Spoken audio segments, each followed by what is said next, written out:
Episode 13. What's wrong with Bolivia?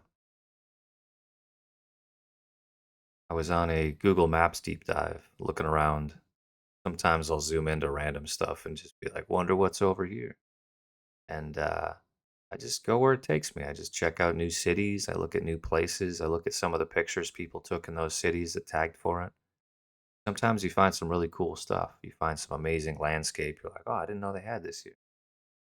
And so I was digging around Bolivia. Thought, oh, this is kind of neat. And then I said, you know what? Let me go way to the outskirts of one of these cities. Let me see what life is like way out here.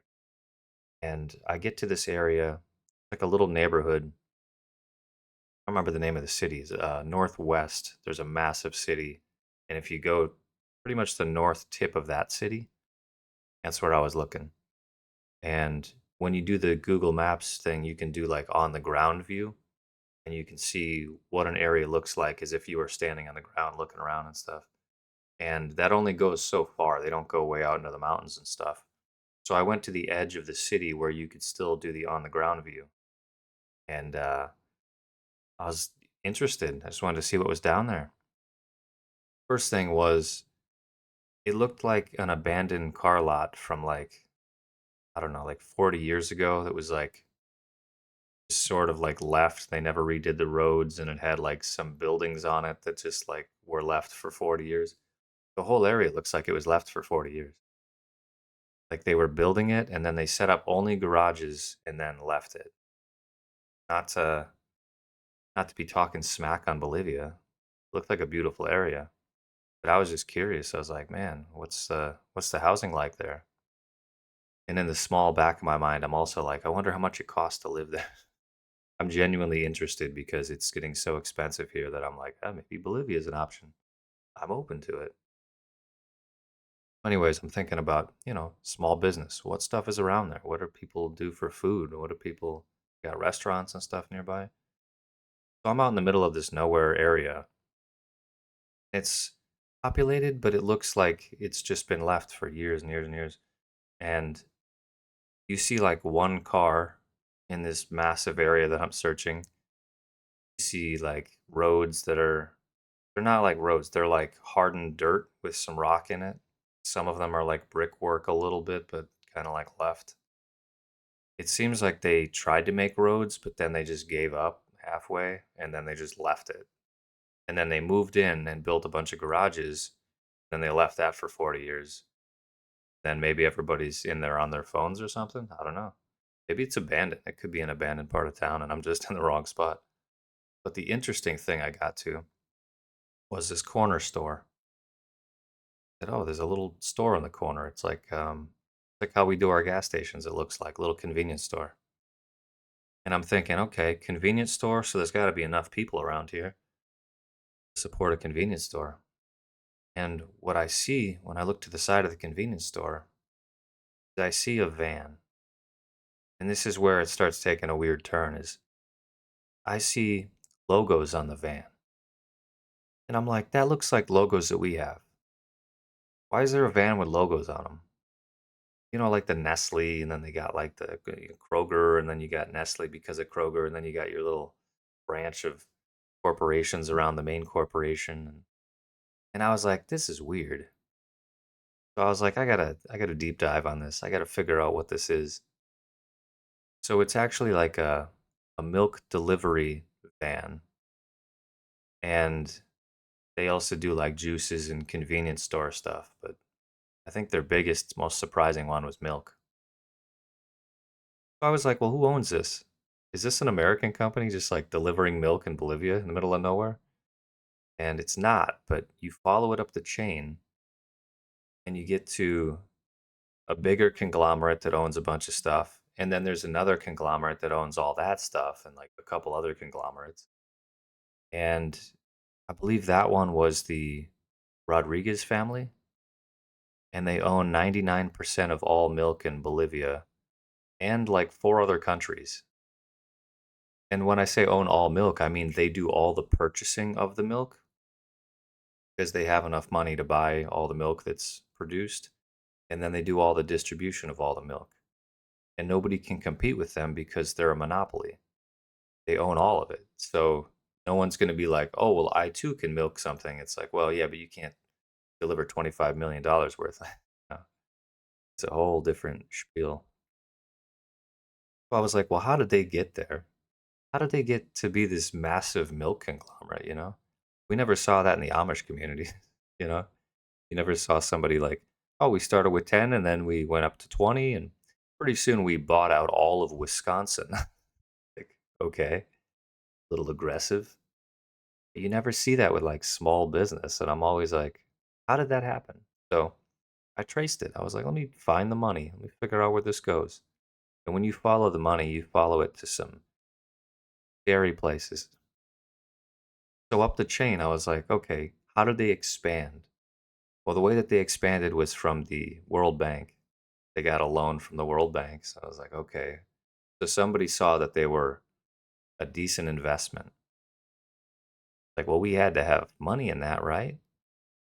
So there were actually like investment companies far up the chain. But this isn't even like the end of this. This is kind of the start of what got me looking into this. I said to myself, what other stuff would there be that they're competing with? Like, how big is this? Is this the biggest one? And so I scaled it up and I did some more research. I said, well, how do they compare, like, profit wise to all these other companies in South America? We're talking the entire continent. I'm like, yeah, let's expand it. They're actually rather small. They're looking at like $1.1 million. I think that's annual revenue. I'm just, or 1.1 billion, my bad. $1.1 billion. And then there was a list of like nine more of the top ones that I pulled. And at the very, very top of that list, it was, I forget what it was, J and B, I think. J and B it is. It's the biggest conglomerate, biggest corporation in all of South America. And they do like, what was it? They do beef exports, they do turkey.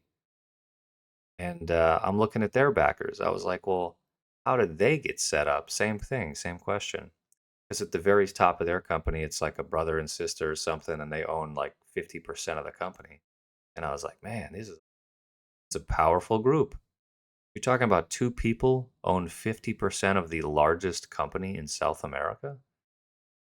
Like, that's crazy. Like, you could just have a city to yourself. You could just be like, yeah, I just want gold houses, and I'm just going to switch houses every day. Then I'll have a security perimeter around it and fence it all off. You could just do that. That's a lot of money. 50% of South America in one company, the biggest company in South America. Anyways, we got to get back down to this. So I'm looking at who their investors are. Because I was like, well, this is a little strange that they just own this massive chunk of the market, and got to be some American company with their hands in the bucket, you know. So I look into it, and there is an investment portfolio from Chase. There was another one, J.P. Morgan. There was like some other one too, and I was like, oh, these are all American companies that are reaching in, and it's about 10% roughly, from what I recall. About 10% of the company shares is investment portfolios that America has their hands in. And I was like, well, go figure. You know, that's what we do here too. So only makes sense that we're doing it all over the world in all these different countries. Nobody wakes up in America and is like, I'm going to go down to Brazil and sell beef. Like, no, they don't even get out of their bed, man. They're in California, kicking back, relaxing. And then they're like, oh, I'll do some investing with this place that the World Bank backed that owes them money. So that way I have a strategic partner that's going to be well supported by the World Bank. Just crazy. And if they have any questions about how do we expand globally, it's like, well, you guys are already a massive company in South America with interest in paying back a debt to the World Bank. You probably have people on call for that. Hey, we're having some issue taking over this other company. What should we do? And they can just reach out. And then, you know, if you got 10% investor portfolio from the US, any of those big companies are going to be like, oh, well, you know, it would be in our interest to make sure that they do it right and they help. So you got to imagine there's people on the board there making decisions. And helping their corporation be just like our corporations, aggressive and overtaking and monopolizing. Except they got different laws over there, so then they got to fight through their own attempts at, I don't know, bringing that in and doing something with it and keeping them in control, and it fails miserably. I mean, it's like they're just not ready for these type of corporate monopolies to take over, and when they do, they're like, "Well, we can't do anything about it now. Too damn big. There's too much money. People rely on it. That's another big part. Can't replace everything that people rely on. It'd be like if we just got rid of all the gas stations here. Like everybody'd be like, "Well, what do we do for gas? We can't dig it out of the ground. Can't make it in the backyard, you know." But anyways, so we get back to this weird monopolizing system. I was like, okay, so the U.S. got 10% portfolio in this mega company that's overseeing Brazil and pretty much all of South America as far as like beef and whatnot. And I got thinking about recently, we've been putting all these like massive, massive export import taxes. And I thought, well, that's got to be messing them up, right? Because we have 10% portfolio investments in the biggest company in South America. That has to be getting in the way if all of a sudden we say there's taxes. I was like, well, what's the tax that we put on them? It's 40%. I was like, that's got to be devastating to the portfolio, even. So, like, you think JP Morgan Chase and all these big investment portfolio companies would be seeing something. And I was like, it only makes sense, right? So I take a look at the tax stuff, take a look at exactly what's going on with that. And it turns out that I didn't know, but there was like a sleight of hand going on there. And they said 40% you got to pay taxes, export, import, unless it's beef or milk or any of the big things that the company makes. So they took an exemption of 50% only for the companies that these massive conglomerates can give stuff out for. And they would just say, "Oh, well, this company is exporting beef, and we got money in this company, and we got money in beef in South America and Turkey, not the place, but the food and Turkey." So when they're shipping their stuff out, we say, "Well, we're going to tax everything 40% across the board, except for the exemption we're not going to talk about, but secretly slide under the table and say you'll actually get a 50% tax exemption on beef and turkey."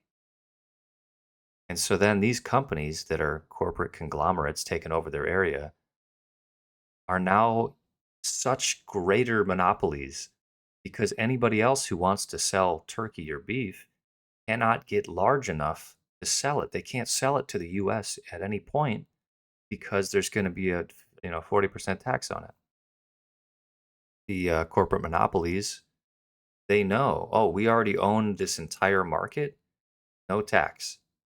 So if somebody says, well, I can make chicken, you'll never sell that chicken outside. You won't get that chicken across the border because it's going to be 50% taxed. Created like a highway that only allows mega conglomerates, massive corporations to do business. And they made it so it only has an open lane for the type of export that those massive corporations already specialize in. So that way there's a guarantee of no competition, which further backs the US investment portfolios. We're basically like subjugating other countries through sanctions that we set up to force only their corporations to thrive. I was like, holy cow. And that's all just before I was going to bed. I was like, yeah, let me just take a look at Bolivia real quick. Hopefully, we don't get pulled into a giant mega corporation conglomerate fight. Find out that we're monopolizing the world. But yeah, it happens sometimes. So, something to look into. We'll say everything was made up and this is all opinion, and I don't have any sponsors, so I guess that doesn't matter. But until next time, guys.